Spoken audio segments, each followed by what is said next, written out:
Can I tell you for free this night that everything that happened to Lizzy is an attack?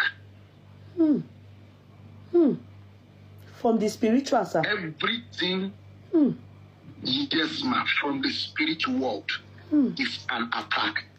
ẹ̀yin èèyàn wa voice note lẹ́ẹ̀rin prophet Múyìwá Akógun àti arábìnrin yìí ló ń sọ́fíìsì online báyìí nípa Lizzy Anjorin tí arákùnrin ọ̀hún tí ó ń sọ̀rọ̀ nípa Lizzy Anjorin ẹ jẹ́ ká gbọ́ tán láti bẹ̀rẹ̀ dópin. Gangan nínú ọ̀rọ̀ yìí yèyé ibi ọ̀rọ̀ wà ládé yìí.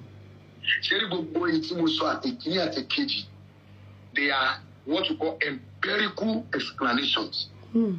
Empirical explanation means reasonable explanations, physical explanations. These are things that are physical, you know, from a normal mind, normal reasonable man. Yes, sir. Also a normal human knowledge. Now let me take it to the esoteric world now. Let me take spiritual. The mystery behind this case. Can I tell you for free this night that everything that happened to Lizzy is an attack? From the spiritual side. Everything, yes, ma'am, from the spiritual world is an attack.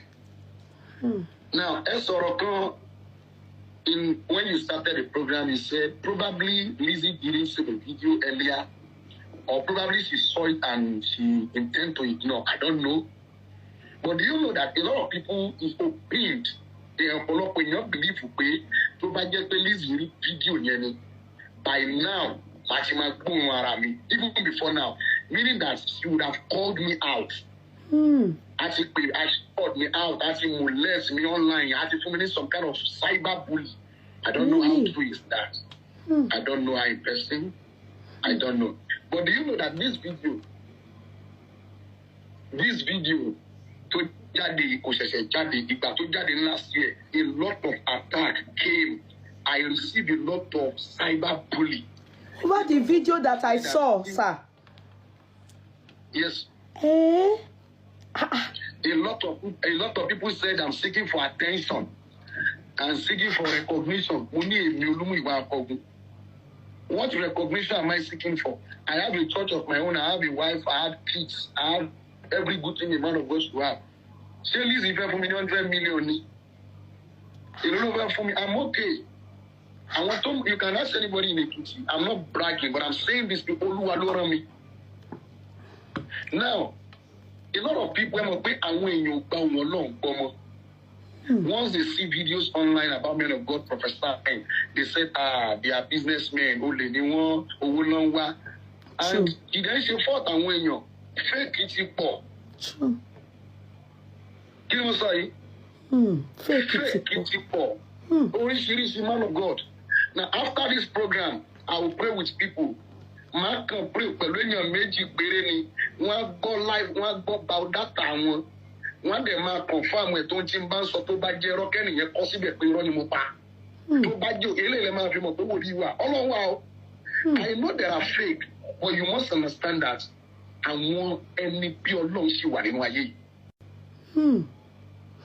Now let me take you deep down this case. Yes, sir. Lizzy was not just framed. She did not just mishandle the incident, the case alone like that. It was an attack. The back video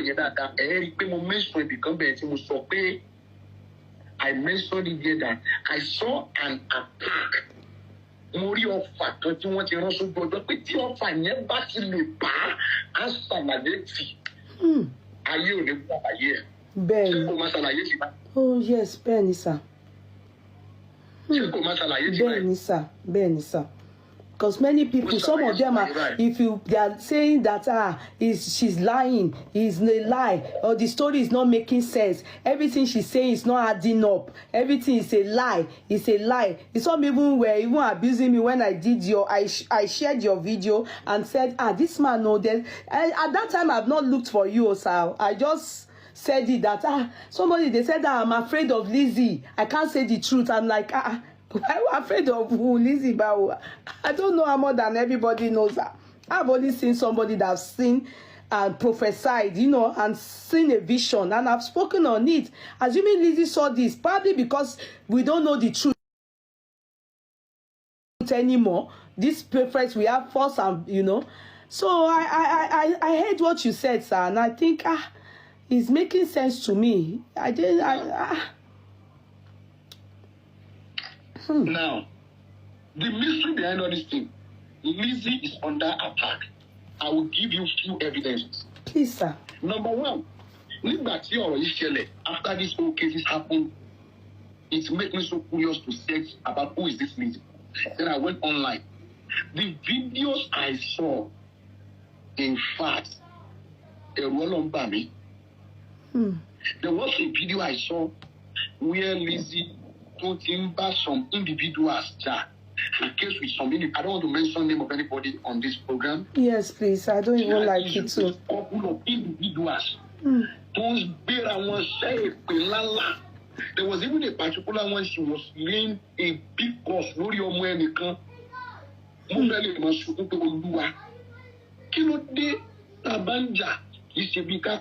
I understand that all these things they are doing, they are only doing it to make money online. I see all these things as content.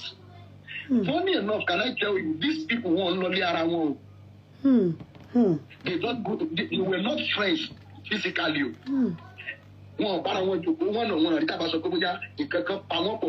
just come online to bully themselves, to gain more followers, to monetize their page. But one back they won't pay the or do anything solo. Bíbélì sọ̀rọ̀ kan, ó ní ọ̀rọ̀ náà sì ti ara, ó ti bá ara gbé. Ọ̀rọ̀ tẹ́ bá sọ màmá, it will be living within you. Ọ̀rọ̀ tẹ́rí yẹn ó di ìdá olójú méjì ni. Bíbélì sọ pé ọ̀rọ̀ tẹ́rí yẹn ó ní ìdá ni, ó ní a máa bú ni wọnú ìsan dé inú gbùngbùn egun. I had a video where she was laying calls, ó ń ṣe ìpínlẹ̀ ńlá fún ọmọ arábìnrin kan, and that lady was crying. Aside that, a lot of people don't need cases. In your tear to me.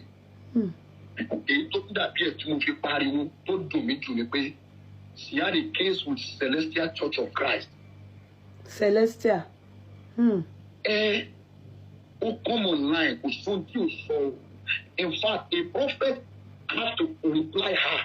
We pay any video you telling you so Lizzy, what your will banning. Àwa máa bẹ gbé nǹkan sínú owó ẹ tó jẹ́ pé wàá ná owó yẹn wàá ná nígbà tó jẹ́ pé ayé máa bí ẹ pé olówó rí. You want to fight people fight agbára ẹ̀ka. Má bá àwọn èèyàn tó ju ẹ lọ jà. Look at somebody who is coming against, who is fighting the celestial body. You are fighting the church. She forgets that she's a mother. She's a wife. Oloko, Olomo. In fact, can I tell you this, man? Only that you know why did I question to Loko Abolomo?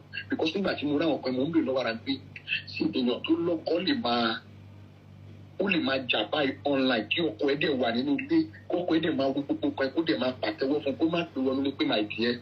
Joe, over to Rini Kini, you did that, and Boma Jaffi, we see.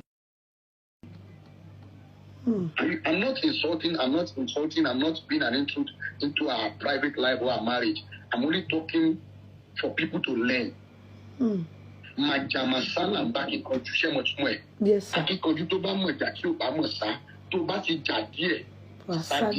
Now, if it was just a break, it's the motto. You put to bat is fire, maybe a control break. And take note, in about what. To bá wà níwájú ẹnìkan ló máa ń tẹ bíréèkù nígbà míì tí o bá tiẹ̀ sí ẹni mọ́tò níwájú ẹ tó ń sáré lọ lálálálá fúnra rẹ̀ wà tó yí tempo speed yẹn wálẹ̀ ìgbà míì wà wind down. Bọ́sàk ẹ bá wind up àgbà ẹ̀sì.